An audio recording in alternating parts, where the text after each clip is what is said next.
நான்லாம் அந்த படத்தை ரிவ்யூ பண்ணும்போது இந்த படத்துக்கு இளையராஜா மியூசிக் போட்டிருந்தா எப்படி இருக்கும்னு தான் நான் பேசினேன்.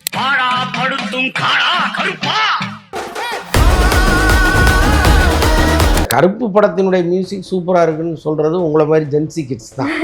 நாங்கெல்லாம் சொல்லல. அப்போ சாய் அபியங்கர் போடுற மியூசிக்லாம் புரியல பிடிக்கல. இந்த படத்துக்கு சரியில்லை. ஜனநாயகன் படம் அதை யாரோ ஒருத்தர் வந்து திருட்டுத்தனமா ரிலீஸ் பண்ணும்போது அதுக்கு என்ன காரணம்னு விஜய் தான் சொல்லணும். நல்ல வேளையாக தாவேக ஆட்சிக்கு வந்துச்சு, திமுக ஆட்சிக்கு வந்திருந்ததுன்னு வைங்க, இந்த படத்துக்கு என்னெல்லாம் இடையூறு பண்ணியிருப்பாங்க. அப்போ நிறைய படங்கள் வந்து தடங்களாகிறதுக்கு வந்து திமுக தான் காரணம்னு சொல்றீங்களா சார்? என்ன காரணம் அப்படின்னா, இப்போ கருப்பு படம் வந்து ரிலீஸ் ஆகல அப்படின்னோடனே ஆர்ஜே பாலாஜி வந்துட்டு கார்ல உட்காந்து அழுதுலாம் வீடியோ போட்டிருந்தாரு. அதுக்கப்புறம் படம் ரிலீஸ் ஆனதுக்கு அப்புறமா அவர் ரொம்ப உணர்ச்சி வசப்பட்டு தேட்டர்ல வந்து கத்துறது இந்த மாதிரிலாம் பண்ணாங்க. ஒரு விஷயம் பாசிட்டிவா நடந்ததுன்னா கொண்டாடுவாங்க. கொஞ்சம் சுமாரா அவர் எடுத்திருந்தாருன்னு வைங்களேன், ஊர்ல இருக்கிற கெட்ட வார்த்தையெல்லாம் சொல்லி திட்டுவாங்க. இந்த ஆர்ஜே பாலாஜி இந்த கதையவே முதல்ல விஜய்கிட்ட தான் அவர் சொன்னார். ஆர்ஜே பாலாஜி ஒரு 3 முறை அந்த சந்திப்பு நடந்துச்சு. விஜய்கிட்ட திரும்ப விஜய்க்கு வந்து ஒரு டவுட்டு வர அடுத்தடுத்து அதை கிளாரிஃபை பண்ணி சொல்லிட்டே இருக்காரு. வேண்டாம் அந்த படம் அப்படின்னு நினைச்சுதான் அவர் ஜனநாயகன் படத்தை கையில் எடுக்கிறாரு. அவர் நம்பிக்கையோடு எடுத்த படங்கள் எதுவுமே ஓடலை. அந்த படம் வந்து மிகப்பெரிய லாஸாக மாறிச்சு. அதில் என்ன பிரச்சனை அப்படின்னா, தயாரிப்பாளருக்கும் இயக்குனருக்கும் பெரிய சண்டை வந்து, இயக்குனர் ஒன்று சொன்னால் கேமராமேன் இன்னொன்று செய்யறது, கேமராமேன் ஒன்று சொன்னால் இயக்குனர் ஒன்று செய்யறதுன்ட்டு இந்த ஈகோவில் அந்த படத்தை கொண்டு போய் கவுத்துட்டாங்க. இன்னைக்கு நம்ம எதை பத்தி பார்க்க போறோம் அப்படின்னு பாத்தீங்கன்னா, கருப்பு படத்தை பத்தியும், கருப்பு படம் ரிலீஸ் ஆனதுக்கு அப்புறமா நிறைய விமர்சனங்கள் போயிட்டு இருக்கு. அது மட்டும் இல்லாம மே 14 ஏன் கருப்பு படம் ரிலீஸ் ஆகல அப்படிங்கிறத பத்தி நிறைய விஷயங்களை கேட்டு தெரிஞ்சுக்கிறதுக்காக பிரபல ஜெர்னலிஸ்ட் அந்தன நம்ம கூட நினைச்சிருக்காங்க. வணக்கம் சார். வணக்கம். எப்படி இருக்கீங்க சார்? நல்லா இருக்கு. கருப்பு படம் பாத்துட்டீங்களா சார்? பாத்துட்டேனே. எப்படி சார் இருக்கு படம்? நீங்க பாத்தீங்களா? பாத்துட்டேன் சார். கருப்பு படம் வந்து நல்லா இருக்கு, கமர்ஷியலா இருக்கு. ரொம்ப நாள் கழிச்சு சூர்யா கிட்டத்தட்ட ஒரு 13 வருஷம் கழிச்சு ஒரு ஹிட்டு படம் கொடுத்துருக்கிறாரு அப்படின்னு நம்பலாம். நடுவில் அவர் ஏறின ரயில் எல்லாமே கவுந்து தடம் புரண்டு அவரையும் சேர்த்து டேமேஜ் பண்ணிடுச்சு.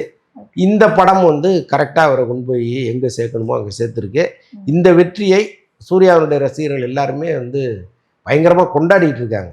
கருப்பு படம் வந்துட்டு சூர்யா அவர்களுக்கு வந்துட்டு பெஸ்ட் கம்பேக்கா நீங்க பாக்குறீங்களா? ஆமா, கட்டாயமா கம்பேக் தான். இன்னும் சொல்ல போனா கங்குவாவுக்கு அப்புறம் வர்ற கங்குவா படத்துல வந்து சூர்யாவுக்கு எதிராக எவ்வளவு பெரிய விமர்சனங்கள் வந்துச்சுங்கிறத நம்ம பார்த்தோம்.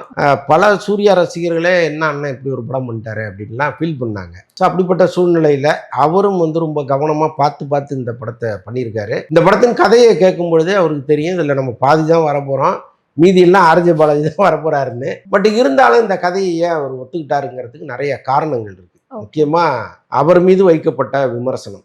பொதுவாக என்ன பண்ணிட்டாங்கன்னா, ஜோதிகா வந்து ஒரு இஸ்லாமியர், சூர்யாவும் வந்து இஸ்லாம் மதத்தை தழுவிட்டாரு அப்படின்லாம் சொல்லி சில காணொலிகள்லாம் வெளியிட்டாங்க. அதெல்லாம் வந்து எங்கேயோ ஷூட்டிங் ஸ்பாட்டுக்கு போகும்பொழுது எடுக்கப்பட்டது. ஸோ எல்லாத்தையுமே ஒன்னோட ஒன்று அவங்க மெர்ஜ் பண்ணி அவர் வந்து ஒரு முழுக்க இஸ்லாமியராக மாறிட்டாருலாம் இங்கே ப்ரொபகண்டா பண்ணிட்டு இருந்தாங்க. அவருக்கு பிடிக்காத ஒரு கூட்டம் இங்கே உருவாயிருச்சு. ஒன்று வந்து ஜெய்பீம் படத்தில் வந்த ஒரு சின்ன சம்பவம், ஒரு படத்தில் மாட்டப்பட்ட ஒரு காலண்டர் வந்து அவருக்கு ஒரு பெரிய வினையாக மாறிச்சு, ஒரு பெரிய சாதியை அவருக்கு எதிராக திருப்பி விட்டுடுச்சு. இன்னொரு பக்கம் ஜோதிகா வந்து ஒரு முறை தஞ்சாவூர் ஷூட்டிங்க்கு போகும்பொழுது அங்கே வந்து மருத்துவமனையில் இந்த ஷூட்டிங் எடுத்துக்கிட்டு இருந்தாங்க. அங்கே அவங்க வந்து இந்த எலி பாம்பெல்லாம் ஓடுறதெல்லாம் பார்த்துட்டு ஒரு கோயிலுக்கு வந்து கொடுக்குற ஒரு மரியாதையும் செலவையும் அதை வந்து ஏன் ஒரு மருத்துவமனை கொடுக்கல அப்படின்னு ஒரு கருத்தை சொல்ல போக அவங்க ஏதோ இந்துக்களுக்கு விரோதிங்கிற மாதிரி ஒரு விஷயத்தை கிரியேட் பண்ணி விட்டாங்க. இது எல்லாமே சேர்ந்து சூர்யா படங்கள் வரும்பொழுதெல்லாம் அந்த படத்தை ஒழிச்சுடணும்னு ஒரு கும்பல் இங்கே கிளம்புச்சு. இப்ப அந்த கும்பலே வாய் திறந்தால் கூட அவங்க சத்தம் வெளியில கேட்க முடியாத அளவுக்கு கருப்பு அடிச்சிட்டான். அவ்வளவுதான். இப்போ படத்துடைய செகண்ட் ஹாஃப் வந்துட்டு பெருசா நல்லா இல்ல, ஏதோ படத்தை வந்து ரொம்ப டிராக் பண்ணி எடுத்துட்டு போய் முடிச்ச மாதிரி இருக்கு அப்படின்னு சொல்லிட்டு நிறைய பேர் சொல்லிட்டு இருக்காங்க சார். அதை நீங்க எப்படி பாக்குறீங்க? அது உண்மைதான். இப்போ ஒரு பெரிய படம் பண்ணும் பொழுது சின்ன சின்ன குறைகள் இயல்பு தான். இப்போ ஆர்ஜே பாலாஜி பொறுத்தளவுக்கு நாம செய்யறது சரின்னு நினைச்சு கூட பண்ணியிருக்கலாம். அது இப்போ முன்னெல்லாம் பார்த்தீங்கன்னா ஒரு இயக்குனர் தன்னுடைய அசிஸ்டன்ட் டைரக்டர்கிட்ட அந்த திரைக்கதையை விவரிப்பார், அல்லது எல்லாமே சேர்ந்து அதை உருவாக்குவாங்க. பல மெனக்கடல்கள் அதில் இருக்கும். இப்போ சமீப நாட்களாக என்ன ஸ்டைல்னா, ஒரு டைரக்டரு அவர் மட்டும் தனியாக கிளம்பி எங்கேயாவது உட்காந்து எழுதுவார், கடன்னு எழுதி எடுத்துகிட்டு வந்து அது அவரே திருப்திப்பட்டு ஷூட்டிங் எடுப்பார். அப்படி ஒரு வேலை நடக்கும்பொழுது இந்த மாதிரி தவறுகள் நடக்கும். ஓகே. இந்த ஸ்க்ரீன் பிளேயில் ஒரு தொய்வு ஏற்படுதுங்கிறது எல்லா படத்துக்கும் ரொம்ப கிறிஸ்பாக கரெக்டாக இருக்கணும்லாம் நம்ம சொல்ல முடியாது. ஃபர்ஸ்ட் ஹாஃபில் ஒரு 4 இடத்துல கை தட்டினோமா, செகண்ட் ஹாஃபில் ஒரு 4 இடத்துல கை தட்டினோமான்னா அது வெற்றி படம். அப்படி மாறிடுச்சு இன்னைக்கு. ஓகே. அதனால சின்ன சின்ன தவறுகளை வந்து நம்ம பொறுத்துக்கிட்டு இந்த படத்தை ரசிக்கணும், அவ்வளோதான். இப்போ இந்த படம் வந்துட்டு எல்லா ரசிகர்களுக்கும் இருக்கிற அதே டவுட் தான் எனக்குமே இருக்கு. மே 14ஆம் தேதி 9 மணி காட்சி வந்துட்டு ரிலீஸ் ஆயிடும் அப்படிங்கிற மாதிரி அஃபிஷியலா எல்லாமே அனௌன்ஸ் பண்ணிட்டாங்க. பட் ஏன் சார் 14ஆம் தேதி வந்து ரிலீஸ் ஆகல? என்ன காரணத்துக்காக ரிலீஸ் ஆகல? இப்போ வர்ற பெரிய படங்களுக்கு பின்னால எப்பவுமே பெரிய கடன் சுமை இருக்குங்க. ஓகே. இது ஒவ்வொரு படம் வெளியாகும் பொழுதும் அந்த வெளியாகிற கியூப் நிறுவனத்தின் வாசல்ல ஒரு பெரிய கூட்டம் போய் நின்று பெரிய அடிதடி தகராறெல்லாம் அது மாறுது. பல ஃபைனான்சியர்ஸ் வந்து அங்கே தான் பஞ்சாயத்தையே முடிப்பாங்க. அந்த மாதிரி ஒரு ஃபைனான்ஸ் பிரச்சனையில் அது சிக்கிருச்சு. அதுக்கு என்ன காரணம்னா, இதே இந்த படத்தை தயாரித்த அந்த நிறுவனம் ஏற்கனவே எடுத்த சின்ன படங்கள். இப்போ அவரும் வந்து ஒரு நல்ல விஷயம் பண்ணணும்னு நினச்சி தான் இந்த நிறைய அறிமுக இயக்குனர்களை நாம் உருவாக்கணும்னு நினச்சி நிறைய பேருக்கு வாய்ப்பெல்லாம் கொடுத்தாரு. அதே மாதிரி வந்து ஒரு கதை கேட்கிற குழுவை உருவாக்கி இந்த வளர்ந்து வர்ற இயக்குனர்கள் அங்கே கதை சொன்னாங்கன்னா நல்ல கதையாக இருக்கிற பட்சத்தில் தேர்ந்தெடுத்து அதை படமாக்கணும்லாம் நினச்சார். ஒரு ஆரோக்கியமான திசையை நோக்கி இந்த சினிமாவை கொண்டு போகணும்னு நினச்சி தான் அவர் உள்ளே வந்தார். அப்படி ஒரு முயற்சி எடுத்தார். ஆனால் எல்லாமே அவருக்கு வினையாக மாறிடுச்சு. அவர் நம்பிக்கையோடு எடுத்த படங்கள் எதுவுமே ஓடலை. அதே மாதிரி சில படங்களை பார்த்துட்டு அவர் வாங்கி ரிலீஸ் பண்ணார். அதுவும் பெருசாக அவருக்கு கை கொடுக்கல. ரொம்ப பெரிய பிரச்சனையை அவருக்கு உருவாக்குனது வந்து ஜப்பான்கிற படம். அதை அவர் தயாரித்தார், கார்த்தி ஹீரோ. அந்த படம் வந்து மிகப்பெரிய லாஸாக மாறிச்சு. அதில் என்ன பிரச்சனை அப்படின்னா, தயாரிப்பாளருக்கும் இயக்குனருக்கும் கேமராமேனுக்கும் இயக்குனருக்கும் பெரிய சண்டை வந்து, இயக்குனர் ஒன்று சொன்னால் கேமராமேன் இன்னொன்று செய்யறது, கேமராமேன் ஒன்று சொன்னால் இயக்குனர் ஒன்று செய்யறதுன்ட்டு இந்த ஈகோவில் அந்த படத்தை கொண்டு போய் கவுத்துட்டாங்க. இதுக்கடையில் கார்த்தி தலையிட்டு அதில் நிறைய கதைகளை மாற்றம் பண்ணி ஒரு வழியாக அந்த எல்லா கடனும் தயாரிப்பாளர் தலையில் வந்து விடுஞ்சிருச்சு. இப்போ இதெல்லாம் சேர்த்து ஒரு 150 கோடி ரூபா கடனா எஸ்ஆர் பிரபுக்கு இருக்கும் பொழுது இந்த அந்த பணத்தை கொடுத்துட்டு ரிலீஸ் பண்ணுங்கன்னு உட்காந்துட்டாங்க. அப்போ ஒவ்வொருத்தராக அந்த பேசி கடைசியாக அதை முடிக்கிறதுக்கு 2 நாள் நைட்டு 2 நாள் பகலாகி போச்சு. அதுக்கப்புறம் தான் சூர்யா இதற்குள் தலையிட்டு அவருடைய சம்பளத்தை விட்டு கொடுத்து மேலே ஒரு 50 கோடி ரூபாய்க்கு பொறுப்பேற்று கொண்ட பிறகு இந்த படம் வந்துருக்கு. Okay sir. இப்போ ஜென்ரலாகவே ஒரு படம் எடுக்கிறோம் அப்படின்னா அந்த படத்தில் உள்ள கேஸ்டோ இல்லை ஏதாச்சும் ஒரு க்ரூ மெம்பரும் வந்துட்டு ரொம்ப எக்ஸ்பீரியன்ஸ் பர்சனாக இருந்தாங்க அப்படின்னா அவங்களுக்கு ஏற்ற மாதிரி அந்த கதையவே வந்து மாற்றுறாங்கல்ல, அதை நீங்கள் எப்படி பார்க்குறீங்க? அந்த போக்கு முதல்ல நிற்கணுங்க. எப்போவுமே வந்து ஒரு டைரக்டரு அவர் ஒரு கதையை உருவாக்கி கொண்டு வந்து சொல்லும் பொழுது ஹீரோ இங்கே தலையிடுவார் இல்லையா, அது வந்து ஹீரோவுக்கு அனுபவம் இருந்தால் பிரச்சனை இல்லை. ஹீரோவுக்கே அந்த கதை நாலேஜ் கம்மியாக இருக்கிற பட்சத்தில் நீ இதை மாற்று அதை மாற்றுங்கும் போது மொத்த படமுமே சின்ன பின்னமாயிருது. இது வந்து நீண்ட காலமாக இங்கே இருக்குது. ஒரு காலத்தில் வந்து தயாரிப்பாளர்கள் கதை கேட்பாங்க. அன்னைக்கு வந்து அது சரியாக இருந்துச்சு. அதுக்கப்புறம் டைரக்டர்கள் கையில் அது இருந்துச்சு. ஒரு ஹீரோ வந்து டைரக்டர் நம்பி படம் பண்ணார். இப்போ பாரதி ராஜா காலத்துலேயோ பாக்கியராஜ் காலத்துலேயோ இன்னும் அது மாதிரி பல இயக்குனர்கள் இருந்த காலத்தில் ஒரு ஹீரோட்ட போய் டேட்டு தான் வாங்குவாங்க. கதையை கூட ரொம்ப ஓரலாக சொல்லிட்டு டேட் வாங்கிட்டு வந்துடுவாங்க. அதுக்கப்புறம் தன்னை முழுசாக ஒப்படைச்சிடுவார் அவர் அந்த டைரக்டர்கிட்ட. அப்படியே காலம் மாறி இன்னைக்கு ஹீரோக்கள் கையில் சினிமா போயிடுச்சு. அவங்க ஒரு கதையை குறை சொல்லணுங்கிறதுக்காகவே சொல்லுவாங்க. ஒரு நல்ல கதையாக இருந்தால் கூட இந்த கேரக்டர் ஏன் அப்படி இருக்குது, இதை கொஞ்சம் மாற்றலாமே, அதை கொஞ்சம் தூக்கலாமே அப்படின்லாம் சொல்லுவாங்க.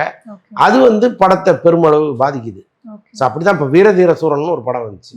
அந்த படமே நல்ல திரைக்கதையோட தான் அவர் கொண்டு போயிருக்கிறாரு. அதில் விக்ரம் நிறைய இதை மாற்றுங்க அதை மாற்றுங்கன்னு சொல்லும்போது படமே கொலாப்ஸ் ஆயிடுது. இப்போ பாருங்க, மாவீரன் ஒரு படம் பண்ணார் ஒரு டைரக்டர். அதுக்கு முன்னாடி மண்டேலான்னு படம் பண்ணார். அவர் சூப்பரான டைரக்டர். அவர் வந்து விக்ரமுக்கு ஒரு கதை சொல்லும்போது விக்ரம் அந்த கதையில் இதை மாற்றுங்க அதை மாற்றுங்கன்னு கடைசியில் அந்த படமே வேணான்ட்டு போயிட்டார் அவர். ஸோ இந்த மாதிரி பல ஹீரோக்கள் அப்படி தான் இருக்காங்க.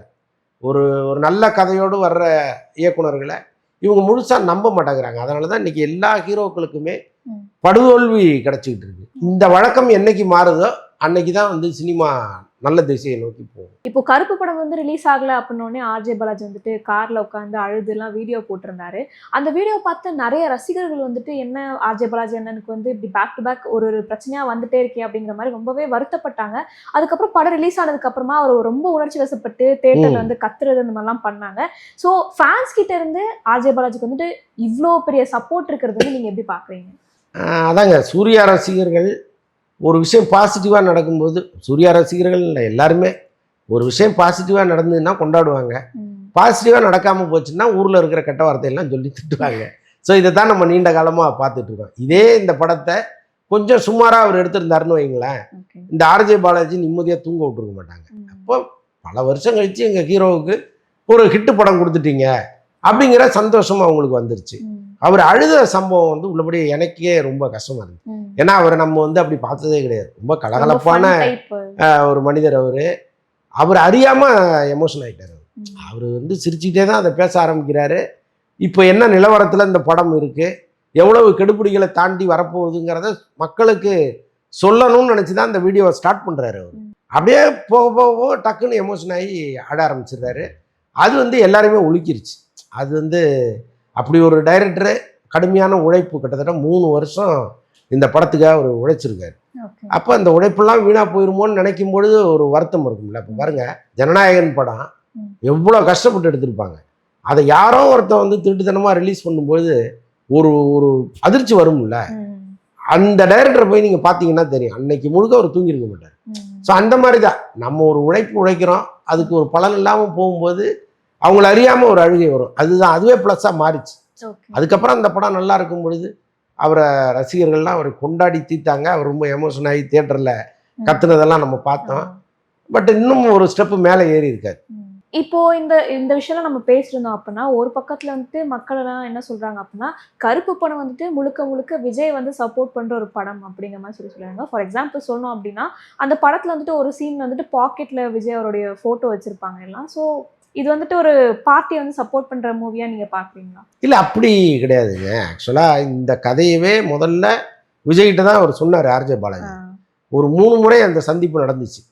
விஜய்கிட்ட திரும்ப திரும்ப விஜய்க்கு வந்து ஒரு டவுட்டு வர வர அடுத்தடுத்து அதை கிளாரிஃபை பண்ணி சொல்லிகிட்டே இருக்காரு. ஒரு கட்டத்தில் இந்த படம் நம்ம பண்ண வேணான்னு அவர் நினைக்கிறார். அதுக்கு என்ன காரணம்னு விஜய் தான் சொல்லணும், நமக்கு தெரியாது. வேண்டாம் அந்த படம் அப்படின்னு நினச்சி தான் அவர் ஜனநாயகன் படத்தை கையில் எடுக்கிறாரு. அந்த கதையோடு வந்து சூர்யாவுக்கு சொல்லி அதுக்கப்புறம் இது வருது. அப்போது விஜய்க்கு சொல்லும் பொழுது வைத்த சீன்லாம் இதில் இருக்கும்ல. இப்போ இந்த லியோ காட்சியெல்லாம் அந்த இடத்துல விஜய் நடிச்சிருந்தா யோசிச்சு பாருங்க. அப்போ அது மாதிரி வந்து அந்த காட்சிகள் எல்லாமே அப்படியே வச்சு வருது. இன்னொன்று, விஜய் அரசியலுக்கு வந்துட்டார். இவங்க படம் ஸ்டார்ட் பண்ணும்போது ஒரு அரசியலுக்கு வந்துட்டார். அப்போ ஒரு திரைத்துறை சார்ந்த ஒருத்தர் வரும்பொழுது நாம் சப்போர்ட் பண்ணணும்னு நினச்சி ஆர்ஜே பாலாஜி சில காட்சிகள்லாம் வைக்கிறார். ஸோ அதை அப்படி தான் எடுத்துக்கணும். நல்ல வேளையாக தாவேக்கா ஆட்சிக்கு வந்துச்சு. ஒருவேளை வராமல் இந்த காட்சிகள்லாம் அந்த படத்தில் இருந்ததுன்னா, இப்போ ஒரு திமுக ஆட்சிக்கு வந்திருந்ததுன்னு வைங்க, இந்த படத்துக்கு என்னெல்லாம் இடையூறு பண்ணியிருப்பாங்க. ஸோ அது அந்த தைரியத்தோடு பண்ணியிருக்காங்க பாருங்க. அவங்களுக்கு வந்து நம்பிக்கை இருந்திருக்கு, விஜய் கட்டாயமாக வந்துடுவாருன்னு. ஸோ அந்த நம்பிக்கையில் தான் இந்த காட்சிகள்லாம் வச்சுருக்காங்க. இந்த பாட்டிலுக்கு 10 ரூபா காட்சியெல்லாம் அப்படி வைக்கப்பட்ட. அப்போ நிறைய படங்கள் வந்து தடங்கலாகிறதுக்கு வந்து திமுக தான் காரணம்னு சொல்கிறீங்களா சார்? இல்லை, அப்படி சொல்ல முடியாது. நீங்கள் டேரிங்காக அவங்கள அடிக்கும்போது அவங்க எப்படி அதை அனுமதிப்பாங்க? அது ஒன்றும் இருக்குல்ல. ஸோ அதனால் இவங்க தாவேக்கா வந்துருங்கிற நம்பிக்கையிலேயே இந்த படத்தை எடுத்த மாதிரி இருக்கு. நல்ல வேளையாக தாவேக்கா ரசிகர்கள் எல்லாமே இப்போ வந்து இந்த படத்துக்கு பெரிய அளவு ஃபயர் விட்டுட்டு இருக்காங்க. ஸோ அதன் காரணமாகவும் வசூல் பெரிய அளவுக்கு வருது. இந்த படத்துடைய செகண்ட் ஹீரோவே வந்துட்டு சாய் அபியங்கர் தான் அப்படின்னு சொல்லியிருக்காங்க. எதனால அப்படின்னு பார்த்தீங்கன்னா, மியூசிக் வந்துட்டு அந்த அளவுக்கு தரமாக இருக்குது அப்படின்னு சொல்லிட்டு. ஏன்னா டியூட் படத்தில் வந்துட்டு அவர் வந்துட்டு போட்ட மியூசிக்கே திருப்பி திருப்பி போடுறான்னு சொல்லிட்டு விமர்சித்த அதே மக்கள் தான் இப்போ வந்துட்டு அவர் வந்து செமையா மியூசிக் போடுறாரு, வெளுத்து வாங்கியிருக்காரு அப்படிங்கிற மாதிரிலாம் பேசுகிறாங்க. ஸோ ஒரு பக்கம் வந்துட்டு திடீர்னு வந்துட்டு குறைச்சி பேசுகிறாங்க, திடீர்னு வந்து சப்போர்ட் பண்ண மாதிரி பேசுகிறாங்க. ஸோ இந்த மக்கள் வந்து இப்படி சப்போர்ட் பண்ணதை நீங்கள் எப்படி பார்க்குறீங்க? இல்லை, கருப்பு படத்தினுடைய மியூசிக் சூப்பராக இருக்குன்னு சொல்கிறது உங்களை மாதிரி ஜென்சி கிட்ஸ் தான். நாங்கள்லாம் சொல்லலை. நான்லாம் அந்த படத்தை ரிவ்யூ பண்ணும்போது இந்த படத்துக்கு இளையராஜா மியூசிக் போட்டிருந்தா எப்படி இருக்கும்னு தான் நான் பேசினேன். என்ன காரணம் அப்படின்னா, வரிகள் முதல்ல புரியணும். ஒரு கிராமத்து தெய்வத்தை பற்றி நீங்கள் படம் எடுக்கும் பொழுது அவர் பெருமை என்ன, அவர் எப்படி நடந்து வருவார், அவர் எப்படி பார்ப்பார் அப்படிங்கிறதெல்லாம் வார்த்தைகளில் இருக்கணும், வரிகளில் இருக்கணும். அப்படி இருந்திருக்கான்னு கூட தெரியல. ஏன்னா ஒரு வரியும் புரியல நமக்கு. ஒரே டங்குன்னு அடிக்கிறது மட்டும்தான் நமக்கு புரிஞ்சுது. அதான் ஒரு ஒரு எமோஷன் பைண்டிங்காக தான் அவங்க பாட்டு அமைக்கிறாங்களே தவிர, அதில் வந்து ஒரு எல்லாமே ஒரு ஒரு மியூசிக்னா அது நம்ம இனிமையாக இருக்கணும். அல்லது வந்து இந்த கிராமத்தில் கருப்புசாமிக்கு எப்படி உடுக்க அடிப்பாங்க, அவர் வரும்போது எப்படி அடிப்பாங்க அப்படிங்கிறதெல்லாம் இதில் இல்லவே இல்லை. வேற மாதிரி மியூசிக்காக இருக்குது. ஆனால் நீங்கள் அதெல்லாம் பார்த்து கருப்புசாமியும் உங்களுக்கு தெரியாது, இளையராஜாவும் தெரியாது. அதனால் நீங்கள் சாய் அபியங்கரை கொண்டாடுறீங்க. அப்போ சாய் அபியங்கர் போடுற மியூசிக்லாம் புரியல பிடிக்கல இந்த படத்துக்கு சரியில்லை, அவ்வளோதான். இது வந்து ஒரு வெஸ்டர்னைஸ்டாக ஒரு படம் இருக்குது அப்படின்னு வைங்களேன், அதில் அவர் மியூசிக் போட்டிருந்தா கட்டாயமாக பொருந்திருக்கும். அதுக்கு இளையராஜா விட்டு போட சொன்னீங்கன்னா காலத்துக்கு பொருந்தலையே, ராஜா சார் இதில் செட் ஆகலையே நம்ம சொல்லலாம். ஆனால் இந்த படத்துக்கு இந்த கதைக்கே ஒரு பொருத்தமானா இல்லை. ஓகே சார், ரொம்ப தேங்க்யூ சார். நீங்கள் உங்களுடைய தாட்ஸ் இவ்வளோ நேரம் எங்களுக்கு கூட ஷேர் பண்ணதுக்கு நன்றி.